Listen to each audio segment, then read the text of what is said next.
ഇപ്പം ഇന്ത്യയിൽ ശരിക്കും ശൈത്യകാലം ആരംഭിച്ചിരിക്കുകയാണ്. ഈ ശൈത്യകാലത്തിൻ്റെ ഒരു പ്രത്യേകതയുണ്ട്. ഇന്ത്യയുടെ GDP സഹായകമായിട്ടുള്ള ചില ഘടകങ്ങൾ കൂടി ഈ ശൈത്യകാലത്ത് ഉണ്ടെന്നുള്ളതാണ്. കാരണം ഇതൊരു വിവാഹ സീസൺ കൂടിയാണത്. അതെ അതെ അത് അത് അതെന്താ അതിനെപ്പറ്റി എന്താണ് പറയാനുള്ളത്? ഈ വിവാഹ സീസൺ നമ്മുടെ ഇന്ത്യയുടെ സാമ്പത്തിക ഫ്ലോ, അതായത് ഇതൊരു എനർജി ആണല്ലോ. എക്കണോമിയുടെ എനർജി എന്ന് പറയുന്നത് ഫിനാൻഷ്യൽ ഫ്ലോയാണ്. അപ്പൊ ആ ഫ്ലോയെ എൻറിച്ച് ചെയ്യുന്ന രീതിയിൽ, അതിനെ അതിശക്തമാക്കുന്ന രീതിയിൽ ചില നടപടികൾ കേന്ദ്ര ഗവൺമെന്റ് കഴിഞ്ഞ കുറച്ച് വർഷങ്ങളായിട്ട് സ്വീകരിച്ചിരുന്നു. സാറിന് അറിയാമല്ലോ. അപ്പോൾ അതിന്റെ ഭാഗമായിട്ട് വിവാഹ സീസണെ എങ്ങനെ അതിനു വേണ്ടി ഉപയോഗിക്കാമെന്നുള്ളതാണ് സർക്കാർ ഇപ്പോൾ തീരുമാനിച്ചിരിക്കുന്നത്. അതിന്റെ ഭാഗമായിട്ട് സർക്കാർ ഇതിനെക്കുറിച്ച് വ്യാപകമായ സർവേ നടത്തി കണക്കെടുത്തു. അപ്പൊ നമ്മളുടെ ഒരു പ്രശ്നമായിരുന്നെന്ന് പറയുന്നത്, നമ്മൾ വിദേശ രാജ്യങ്ങളിലെ ലൊക്കേഷനുകളിലെല്ലാം പോയി സമ്പന്നരായ ആൾക്കാർ ധാരാളം ആർഭാടകരമായി പണം ചെലവഴിച്ച് ഈ സംഭവം നടത്തി. ഏത് വിവാഹ സൽക്കാരങ്ങളും അതിനെ തുടർന്നുള്ള മധുവിധവും തുടങ്ങിയ നിരവധിയായ കാര്യങ്ങൾ. ഈ പണമല്ലേ ആർക്കാ കിട്ടുന്നത്? വിദേശ രാജ്യങ്ങൾക്ക്. അപ്പൊ ഇതിൽ ഒരു മാറ്റം വരുത്തിയാൽ നല്ല സാമ്പത്തികം വിദേശത്തേക്ക് പോകുന്നത് ഇവിടെ തന്നെ വന്നാൽ ഏതെല്ലാം മേഖലയിൽ അത് സ്വാധീനിക്കും? തീർച്ചയായിട്ടും. അത് മനസ്സിലാക്കിക്കൊണ്ട് ഗവൺമെന്റ് ഒരു തീരുമാനമെടുത്തു. മോദി ഒരിക്കലും അത് പ്രഖ്യാപിച്ചു. സാറിന്റെ ഓർമ്മയില്ലത് ഉണ്ടല്ലേ? നമ്മുടെ നാട്ടിൽ വെച്ച് വിവാഹം നടത്തണമെന്നാണ് പറയുന്നത്.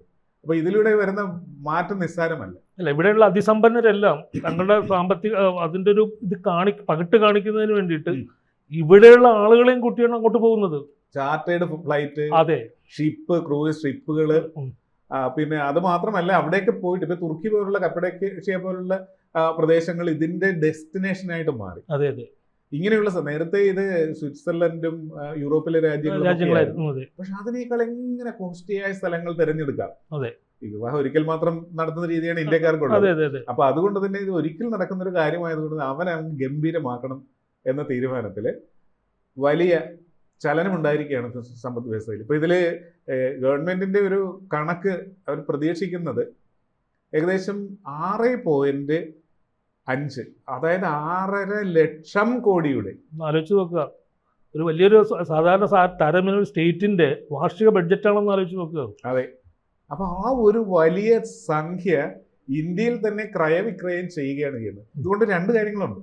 ഒന്ന്, ഇന്ത്യയിൽ ഈ പറയുന്ന മണി ഫ്ലോ, എനർജി ആകും വളരെ ഹാപ്പി ആയിട്ട് കാര്യങ്ങൾ നടക്കും.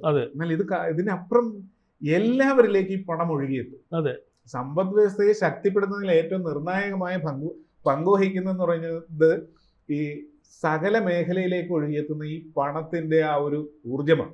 അപ്പൊ ഇത് എങ്ങനെയൊക്കെയെന്ന് ചോദിച്ചിട്ടുണ്ടെങ്കിൽ, നമ്മളുടെ നാട്ടില് വിവാഹത്തിന്റെ നമ്മുടെ നാട്ടിൽ പരമ്പരാഗതമായി നടത്തുന്ന വിവാഹത്തിൽ നിന്ന് വ്യത്യസ്തമാണ് നമ്മൾ ഈ വിദേശങ്ങളിൽ പോയി നടത്തുന്ന വിവാഹങ്ങളിൽ സംഭവിക്കുന്നത്. അവിടെ നേരത്തെ തന്നെ മുറികൾ, റിസോർട്ടുകൾ ഒക്കെ ബുക്ക് ചെയ്യും. ഇതെല്ലാം വളരെ 5 സ്റ്റാർ എബോവ് ഫെസിലിറ്റീസ് ഉള്ള ഒരുപാട് കോസ്റ്റ്ലി ഇതാണ് ഉപയോഗിക്കുന്നത്. അപ്പൊ ഇവിടെ ഇത്തരം സൗകര്യങ്ങൾ വരാനുള്ള ഒരു സാധ്യത നമ്മുടെ ഇവിടെ അതില്ലെങ്കിൽ അത് കൊണ്ടുവരിക. അപ്പൊ സമ്പദ് വ്യവസ്ഥയിലേക്ക് വീണ്ടും കൺസ്ട്രക്റ്റീവായിട്ടുള്ള പല ഘടകങ്ങളും കടന്നു വരികയാണ് ചെയ്യുന്നത്. അത് പിന്നീട് നമ്മളിവിടെ നടത്തുമ്പോൾ ഇതിന് മറ്റൊരു ട്രെൻഡ് വരും. ഇന്ത്യയിലെ വിവാഹങ്ങൾ പോലെ ഈ കളർഫുള്ളായ വിവാഹങ്ങൾ ലോകത്ത് അത്ര അധികമില്ല. ശരിയാണ്. നമ്മുടെ ആചാരങ്ങളും അനുഷ്ഠാനങ്ങളും ഇങ്ങനെയാണ്. പലരും ഇവിടെ വന്ന് വിവാഹം നടത്തുന്നതാണ്. അപ്പൊ അവരെയും ഇതിലേക്ക് ആകർഷിക്കും. ഒരു വിവാഹം ഒരു ചില വിഭാഗങ്ങളുടെ വിവാഹ സൽക്കാരങ്ങൾ എന്ന് പറഞ്ഞു കഴിഞ്ഞാൽ 3-4 ദിവസം നീണ്ടുപോകുന്നുണ്ട്. ചിലർക്ക് 12 ദിവസം വരെ നീണ്ടുപോകുന്ന ആചാരങ്ങൾ. അതും സമ്പത്തിന്റെ അടിസ്ഥാനത്തിലാണ് വിവാഹത്തിന്റെ ഓരോ ദിവസങ്ങളിലേക്ക് മാറ്റപ്പെടുന്നത് എന്നുള്ളതാണ്. നമ്മുടെ അംബാനി, അതെ, അത്ര ദിവസങ്ങളായിരുന്നു വിവാഹം. 500 കോടി എത്രയാണ്? അതെ, അത്രയും 500 കോടി ചെലവഴിച്ചപ്പോൾ ഒരുപാട് ആൾക്കാർ പറഞ്ഞു ഇത് പാവങ്ങൾക്ക് വീട് വെച്ച് കൊടുത്തുകൂടെ. ആക്ച്വലി ഇത് പാവങ്ങൾക്ക് വീട് വെക്കാനുള്ള പണമായിട്ട് മാറും. എങ്ങനെയാണ്? ഇതിൽ പൂക്കച്ചവടക്കാരൻ മുതൽ ആഭരണശാലയിലെ സെയിൽസ്മാൻ ഉൾപ്പെടെ, അല്ലെങ്കിൽ അവിടെ ചായ കൊടുക്കുന്നയാൾ ഉൾപ്പെടെ, ഇത് വിവിധ മേഖലകളുമായിട്ട് ഇന്റർ കണക്റ്റഡ്. ഈ രീതിയിലാണ് ഈ മണി ഫ്ലോ ഉണ്ടാകുന്നത്. അപ്പൊ ഇപ്പൊ ഹോട്ടലുകൾ എന്ന് വെച്ചിട്ടുണ്ടെങ്കിൽ ഹോട്ടൽ മുതലാളിക്ക് മാത്രമാണോ? ഹോട്ടലിൽ ജോലി എടുക്കുന്ന അതുമായിട്ട് ബന്ധപ്പെട്ട് മേഖലകളുണ്ട്. സാർ പറഞ്ഞൊരു പോയിന്റ്, പാചകം ചെയ്യുന്ന മേഖല, കാറ്ററിംഗ് എന്ന് പറയുന്ന പ്രത്യേക വിഭാഗമാണ്. ആ കാറ്ററിംഗ് മേഖലയിൽ നിരവധി ആൾക്കാർ, അത് പൊതുവെ സാധാരണക്കാരും ആകാം, അതുമായിട്ട് ബന്ധപ്പെട്ട് അപ്പൊ അവരിലേക്ക് വലിയ വലിയ ഷെഫുകളെ മാറ്റി നിർത്തി കഴിഞ്ഞാൽ അതുമായിട്ട് ബന്ധപ്പെട്ട് പ്രവർത്തിക്കുന്നവരൊക്കെ സാധാരണക്കാരായിട്ടുള്ള ആളുകൾ തന്നെയാണ്. ഈ നമ്മുടെ ട്രഡീഷണൽ ടേസ്റ്റിലേക്ക് പോകാൻ ആൾക്കാർക്ക് താല്പര്യം. അപ്പൊ ഇതെല്ലാം സാധാരണക്കാരാണ് ആ മേഖലയിലുള്ളത്. അപ്പൊ ഇങ്ങനെ വലിയ രീതിയിൽ ഈ ധനം നമ്മുടെ സമ്പദ് വ്യവസ്ഥയിലെ എല്ലാ മേഖലയിലേക്കും ഒഴുകിയെത്തുമ്പോൾ എന്താണ് ഇതിന്റെ ബെനിഫിറ്റ് എന്ന് പറയുന്നത്? നമ്മൾ ഇപ്പോൾ 5 ട്രില്യണിലേക്ക് പോകുവാനായിട്ട് പല വിധമായ മാർഗങ്ങളും നോക്കുന്നുണ്ട്. അതിലൊരു പ്രധാന മാർഗമാണ് ആഭ്യന്തരമായ മണി സർക്കുലേഷൻ സജീവമാക്കുക. ശരിയല്ലേ? അപ്പൊ ഇത് മറ്റു രാജ്യങ്ങൾക്ക് ഈ രീതിയിലേക്ക് ചെയ്ത് വരുമാനം ഉണ്ടാക്കാൻ പറ്റുമോ? ഇല്ല. അല്ല, ഇന്ത്യയുടെ ജനസംഖ്യ കൂടി നോക്കുക. അതൊരു വലിയ പോയിന്റ്. അത് തീർച്ചയായിട്ടും ഈ വളർന്നു വരുന്ന ഒരു സാമ്പത്തിക സ്രോതസ് എന്ന നിലയിൽ ഇന്ത്യയിലെ ജനസംഖ്യയിൽ നല്ലൊരു ശതമാനം സാധാരണ ഒരു അത്യാവശ്യ പണമുള്ളവൻ പോലും തങ്ങളുടെ കല്യാണം വിദേശ രാജ്യത്ത് നടത്തിയിരുന്ന ഒരു അവസ്ഥ ഇവിടെ ഉണ്ടായിട്ടുണ്ടായിരുന്നു. അവർ പോലും ഇവിടെയുള്ള സാഹചര്യം എടുത്തു കഴിഞ്ഞാൽ ഇവിടെ തന്നെ കല്യാണം നടത്തുകയും ഇവിടെ തന്നെ ആർഭാടപൂർവ്വം, ഇവിടെ എന്ത് ആർഭാടം നടത്തിയാലും ഈ രാജ്യത്തിന്റെ സമ്പത്ത് ഈ രാജ്യത്ത് തന്നെ ചെലവഴിക്കപ്പെടുന്നു എന്നുള്ളതാണ് രസം. അതാണ് അതിന്റെ പോയിന്റ്. അപ്പൊ തീർച്ചയായിട്ടും അത് ഉപകാരം പ്രയോജനം ചെയ്യുന്ന രാജ്യത്തിന്. ഇത് നമ്മുടെ രാജ്യത്ത് ഏകദേശം 1 കോടിയിലധികം തൊഴിലവസരങ്ങൾ അതാണോ സൃഷ്ടിക്കാൻ പോകുന്നത്.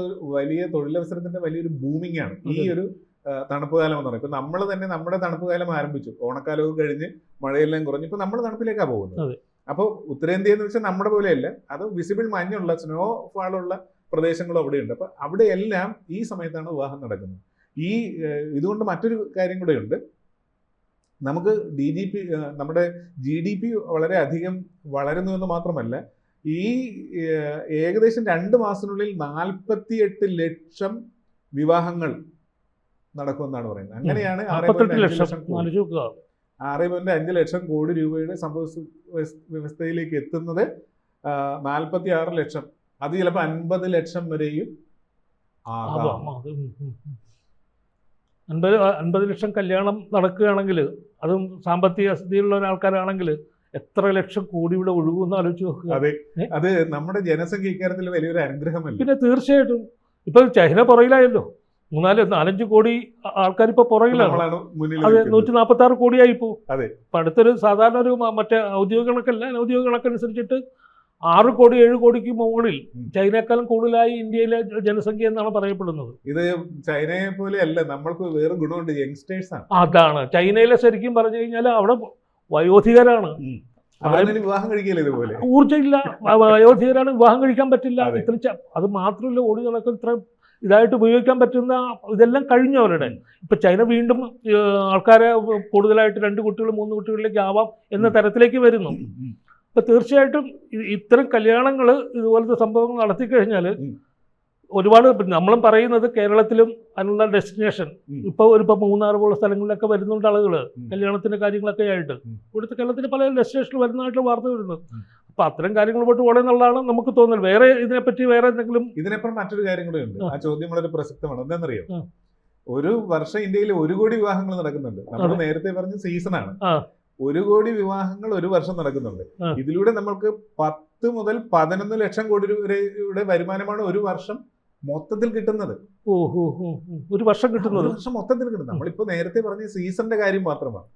ഒരു വർഷം കിട്ടുന്നതെന്ന് പറയുമ്പോൾ അതെ, ഈ സീസൺ എന്ന് പറയുന്നത് വിന്റർ സീസൺ മാത്രമല്ലല്ലോ.